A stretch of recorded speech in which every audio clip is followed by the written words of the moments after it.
ఇంట్లో వాళ్ళకి పిలిపివ్వకుండా ఇదిగో ఇంట్లో వాళ్ళకి పిలిపివ్వకుండా వాళ్ళకి పిలిపిస్తే ఓకే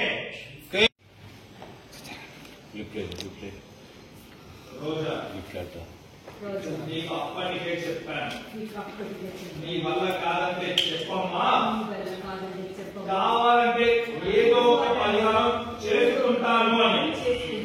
లేదత్తయ్యా నేనే మోస్తాను అన్నావు. అప్పటికి నీ బాధ చూడలేక దానిలో 2-3 సార్లు అడిగాను. అయినా కూడా పర్వాలేదు అత్తయ్యా, చేస్తాను, నీకోసం చేస్తాను, ఈ ఇంటి కోసం చేస్తాను అని చాలా మాటలు చెప్పావు. ఇదా ఇంటి కోసం నువ్వు చేసింది? ఇదా మా మంచి కోసం నువ్వు చేసింది? పని వాళ్ళు కాబట్టి వాళ్ళనైతే కొట్టాను, తిట్టాను.